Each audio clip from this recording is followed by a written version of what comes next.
welcome back to my channel. My name is Ashley for those of you who are new here. So this video is going to be another week of what's for dinners. I did complete almost a full week. I think I did 4 recipes in this video or something. Yeah, I think it's 4. Something like that. I don't know. We haven't really been keeping track. We just kind of been going at this point. Being honest, I'm filming this super late. So the what's for dinner this week will be up late. I've been tired. And I've been pushing and all that type of stuff. I'm trying to get as much done as I possibly can before I give birth, which is like really hard to do, but we're trying to get it done. Right? We're trying to keep a smile on our face and not go absolutely crazy while getting it done. Yes. Not that mommy hasn't had about 1,000 breakdowns in the past, like, just 24 hours. But anyways, that's besides the point. Yeah, I didn't really try any new recipes this week. It's basically stuff that I've done before in my life. Other than, like, the first recipe was kind of new to me. It was a copycat of the McDonald's McRib, and I've never tried it, like, at home. But I found a Facebook group, somebody had posted that that's how they did it. So I just did it myself, and that turned out pretty good. We liked it, right? Right. Right? Everybody liked it? Yes, because the soup was so good and I loved it. Because it had potatoes. But we weren't talking about the potato soup, babes. We were talking about the McRib. Yeah. The sandwich with the fries. Yeah, the McRib was so good. I love the McRib. I didn't taste it. Anyways, we're not going to take up more of your time just talking. So, before we get into this, if you guys would give us... Give a thumbs up, subscribe to more videos of me and mommy and Gio and my baby. So, like she said, just give us a thumbs up and subscribe for more videos. And let's get into this week's What's for Dinner. Hey y'all, it's Sunday and I'm doing a very simple dinner tonight. I've been wanting a McRib. And I don't feel like paying $10 per meal for everybody, including Zuri. But I don't think she would eat it anyways from McDonald's. She'd probably get a Happy Meal, but still, that's already like $25. So I found these at Walmart for $4. Somebody on Facebook had mentioned that they taste exactly like the McRib. When I went to Aldi, I was looking for the sub rolls, but they didn't have any. So what we're going to do is we're just going to cut them in half and put them on the hamburger buns. And we got some pickles. The only other thing on the McRib is onions, but nobody in here likes onions on their stuff anyways. So that's that. So basically I'm just cooking this up and assembling it. And we've got some crinkle fries in the oven as well. And yeah, that's going to be dinner. Okay, y'all, so this is how it turned out. So Zuri has hers cut in half with some fries. Gio has, so the one patty of the ribs could cut in half and then just be applied to one hamburger bun. So he has pickles underneath. There's that. And then this is my plate. Same thing, essentially. It's just one whole one cut in half. And then with pickles on the bottom. So pretty simple, but this is dinner for Sunday. On Tuesday, we did enchilada night. I've had a few questions on how exactly I make my enchiladas, so I figured I would show you guys. So I have some taco seasoning, some ground chicken, Colby Jack, enchilada sauce, and tortillas. It's pretty simple.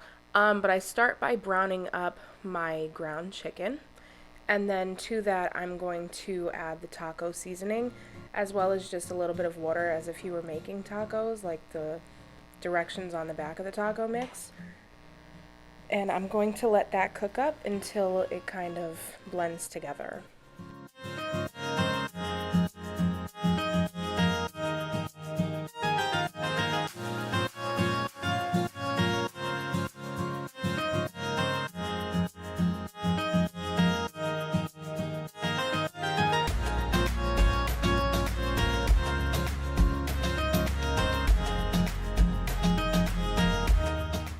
So after your meat is cooked through, it's time to assemble your enchiladas.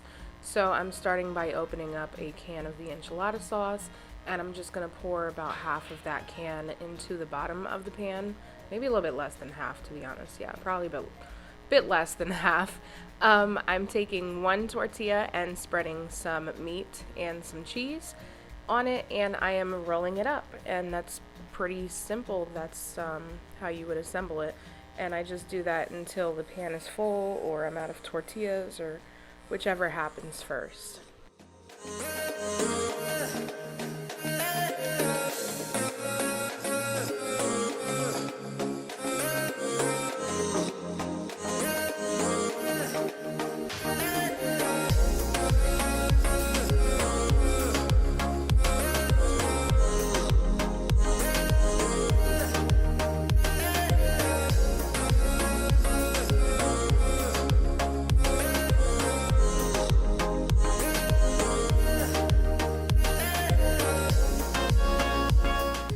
So after those are assembled, I'm just going to pour over the rest of my enchilada sauce on the top of those, and I'm going to sprinkle some of that shredded cheese on the top. And this is how it should look, and I bake that in a 400-degree oven for 15 to 20 minutes until that cheese is melted. And then these are the ones that are going in the freezer, so I assembled them exactly the same way, literally no difference. So now that the tray is assembled, I'm going to put plastic wrap over top of it and then foil, and then label the foil with what it is, and this will be a postpartum meal for us. And I usually pair this with some sort of a Mexican rice. This time I did the Knorr brand Mexican rice. I just followed the directions on the back. This is how they look coming out of the oven, golden and beautiful. This is actually one of our favorite dinners ever. And this is how plates look. So we have the enchiladas, a little bit of that rice, and then Gio made some refried beans this night. So that was dinner for Tuesday.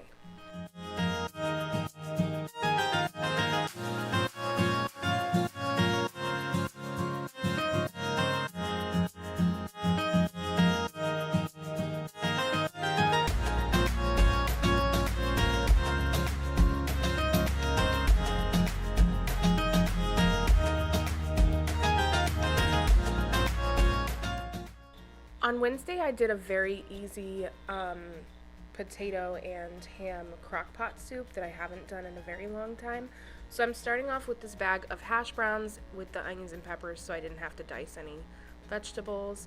And then I have some diced ham that was left over from a recipe, which will be linked in the description, and some cream of chicken, and then some chicken bouillon. So to my crock pot, I'm adding in half that bag of potatoes, and I'm adding in the diced ham, the whole can of cream of chicken, and then I will be filling that up 3 times with hot water and adding 3 bouillon cubes. You can also do just chicken broth if you have chicken broth, but that's just how I do it.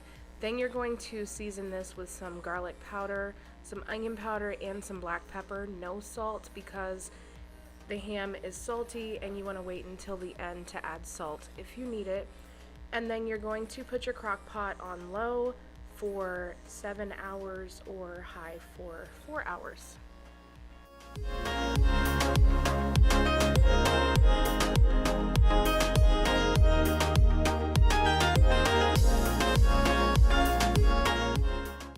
So after that soup cooked up, I just added in some half and half. It just was the rest of whatever was in there. I want to say it was somewhere near a cup. And then I'm adding in some shredded cheddar and mixing that up, and I'm going to let that sit still on low for about an hour, or if you're on high, maybe like 30 to 15 minutes.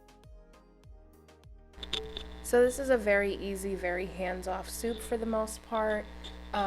It's easy to put together in the morning and then just come home after work or come home after school or wherever you're going and just put it together. So this is how we had it. We had these Sister Schubert's rolls that I found from Aldi, and that was it. Both of the kids really loved it, especially Zuri. I was so proud of her, but she loves potatoes and she loves ham, so I really wasn't surprised that she loved the soup that much. But yeah, it was a very easy night of dinner, very effortless, and that was dinner for Wednesday.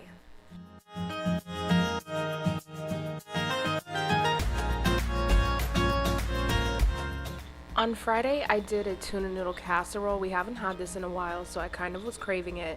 I also doubled the recipe because I did freeze some. So I have a little bit over of a half of a bag of egg noodles, some mild cheddar cheese that I had to shred up, some whole milk, 2 cans of tuna, 2 cans of cream of mushroom soup, and a can of sweet peas.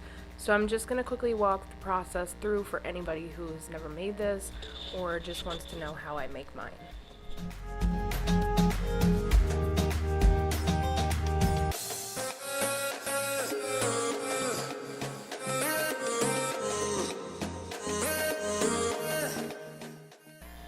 So I have my noodles boiling, and in the meantime, in a separate bowl, I'm mixing together both of those cans of tuna. I'm just draining them first so that I can get all of the liquid out. You really don't want the liquid in this. And then I'm going to be adding in both of my cans of cream of mushroom soup, as well as that can of peas, also drained, because you don't want that liquid in there. So now I'm just going to season this. The way that I season mine is with some black pepper, some garlic powder, some onion powder, and then some seasoned salt. And I just kind of keep tasting that mixture until it's correct. I did not do the taste testing this night. Giovanni did, because for whatever reason, I've not been able to taste food while I cook. Otherwise, when the food is done, I literally cannot eat it. So I'm just pouring in a little bit of milk. And then I'm adding in my drained egg noodles, and Gio was so nice to shred up the cheese for me. So after I mix all of that together, I'm just going to add in the cheese. I only added about half the block to the actual mixture because the other half is going to go spread over the top of the casseroles.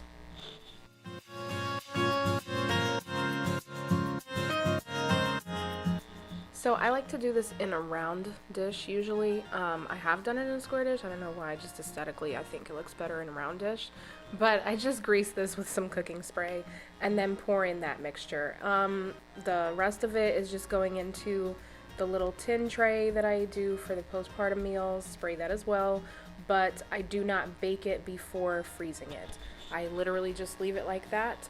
The big casserole is going to go in a 375 oven for about 30 minutes, and the little casserole will just be wrapped with the foil topping that it came with, and that's pretty much it. So this is how it looks coming out of the oven. I've seen people do like a breadcrumb topping, but we do crushed potato chips. If you've seen my chicken noodle casserole, it's basically the same way. I'll also have that linked in the description box. And this is how plates looked. It was pretty simple. It's got pretty much everything you need in it, so we didn't really do anything else. The kids did have some bread and butter with this, but that's a typical night, honestly. So this was dinner for Friday.